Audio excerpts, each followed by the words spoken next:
Hi everyone, I'm Jessica with Post College Survival Guide, and in today's video I'm going to be giving you 8 tips to be more productive at work. Now there are many reasons why we might want to be more productive at work.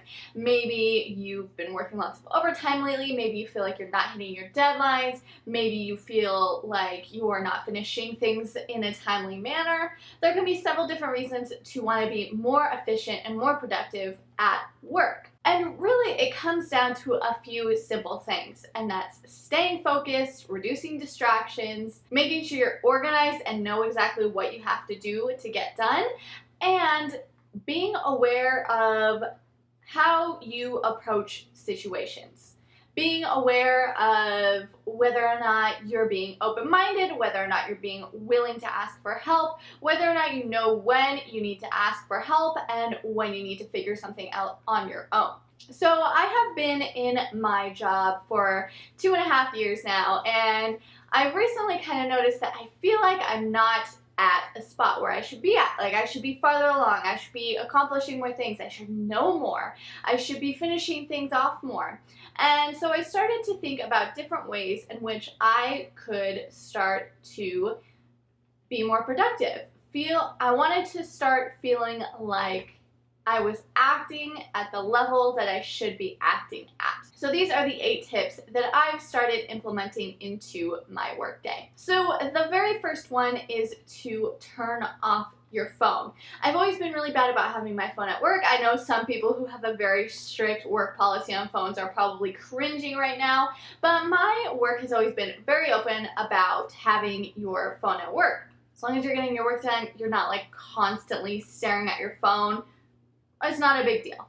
But the truth is that your phone is distracting. If you're getting notifications, if you're getting calls, if you're getting texts all day long, it's distracting you from what you're currently working on. And there's a very interesting statistic that says that for every distraction, it can take you up to 23 minutes to regain focus. Now imagine if you're getting several texts throughout the day and you're always looking at your phone to either just read it, to send a text back, whatever that may be. It's taking away from your focus on your work, and then it's taking you 23 minutes to get back to work.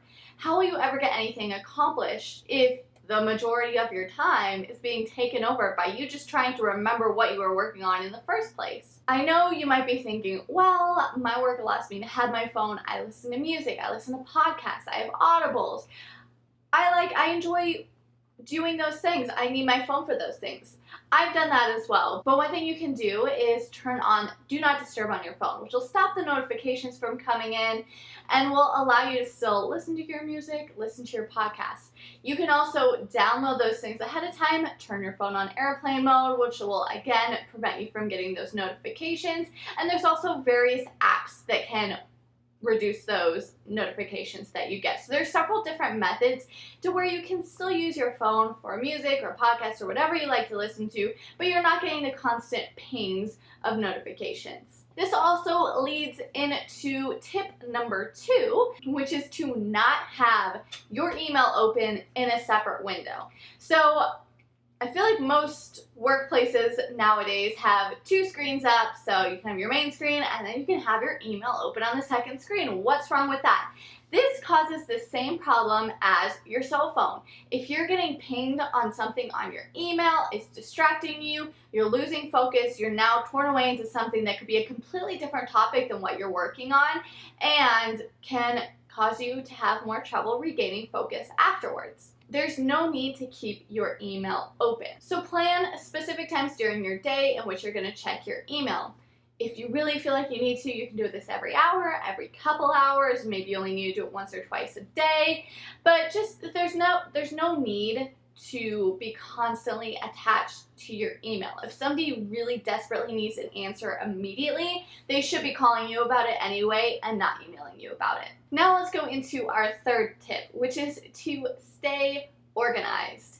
I mean, organize your desk. Organize the files on your computer. Make sure that you can find the files you need when you need them. If you're wasting time having to hunt through your desk, hunt through your documents for various items that you may need, you're just wasting time and it's just not very efficient. So on your desktop, come up with a system, a file folder system, so that you can easily find the files that you're going to need throughout your day. So for me, I have different projects that I'm working on. So I literally have a folder named projects, and underneath that I have every single project that I'm working on. And then within that folder, I have other subfolders that are necessary for that specific project. Also, be descriptive when you name your documents. You want to make sure that you can search for them later if you need them. And the same goes for your desk. If your desk is super messy, super jumbled, one, it's just super distracting. And again, if you ever need to find anything, it's much more difficult and a much bigger waste of time if you can't find those files. The next item is to create a to-do list. I am a to-do list junkie, so this is something that I love to do all the time. You can do a brain dump to-do list with just all of the different items that you need to get done. You can do a to-do list for that specific day. You can do a to-do list for the week. You can do a to-do list for your project. Really, you can do a to-do list for anything. But if you don't know what you need to do, how can you actually get it done? So when I get a new project, I like to take my project, write down all of the different things that I think will need to get done for that, and then that to-do list just evolves over time as the project progresses.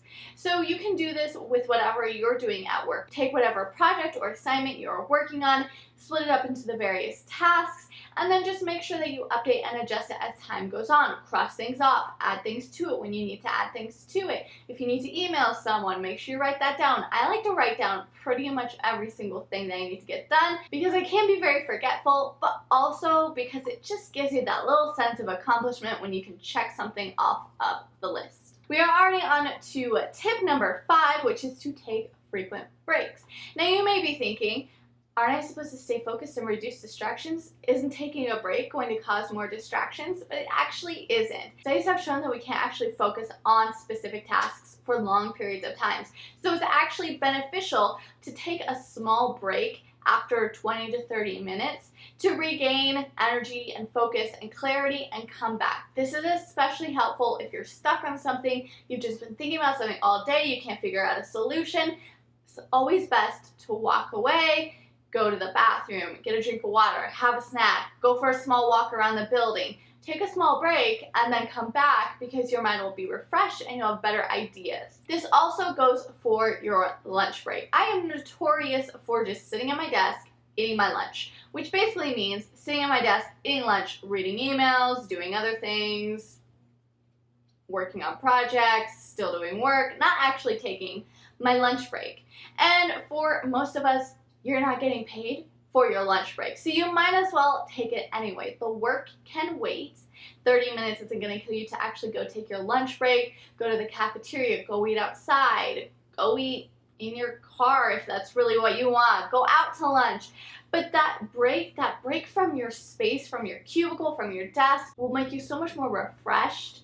It will clear your mind and it will get you ready to go for the second half of your day. Tip number 6 is to ask questions. Now, I know sometimes it's important in your job to just try to figure things out on your own, but at some point, you gotta know when you just don't know and you just can't figure it out and you need help from somebody else. You shouldn't be wasting hours on end trying to figure something out because you aren't asking a question that somebody else definitely knows.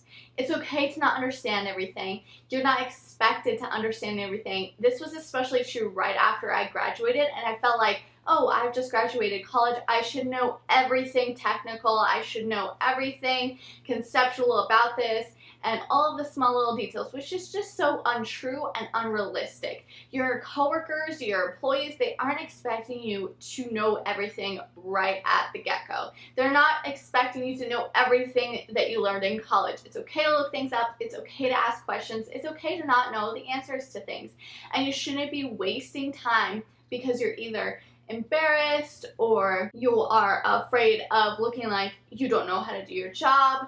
Most employers will not think that, and they will often encourage you to go and ask those questions and figure things out. Tip number 7 and 8 kind of go hand in hand with tip number 6. Tip number 7 is to be kind to yourself. Now you might be saying, how is this going to make me more productive to be kind to myself? But it's easy to get into a negative spiral of, why can't I figure this out? why can't I understand this? I should be knowing this. I shouldn't have to be asking these questions. I'm not being as productive as I should be. I'm not doing as much as I should. And that's going to cause extra stress, extra overwhelm, extra anxiety, and you're going to get so much less done because you're worried about all of these what ifs and all of these I should be's. So sometimes it's important to just suck up our pride, understand that we don't know everything, that it's okay, that we're human.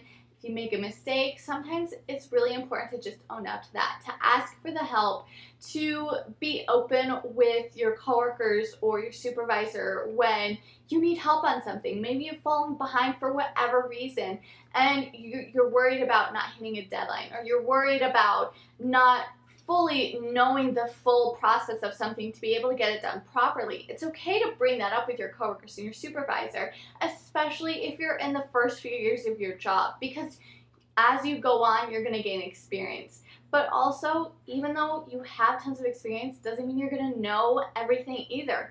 There have been times where I've gone to my coworkers who have been at the job for 10 years and they won't know the answer to my question. So it just goes to show that you really shouldn't worry about feeling like you should know something when you don't. It's okay to be open and be honest and go to those around you and ask for help, and to be kind to yourself and not let yourself kind of wallow in this fear that you don't know everything. And this also goes with our last tip, tip number 8, which is to limit your overthinking.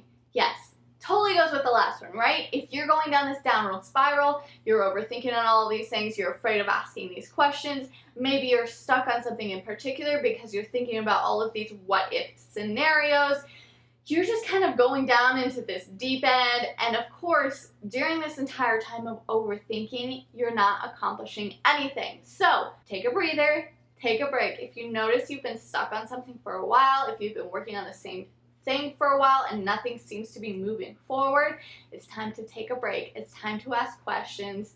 It's time to be honest with yourself that you might need some help with this, and that's totally okay. Those are my 8 tips to help you be more productive at work. If you liked this video, please give it a thumbs up. And if you have any additional tips, make sure you leave them in the comments below, because we could all use some help with being more efficient at work. Thank you so much for watching this video. I will see you in the next one.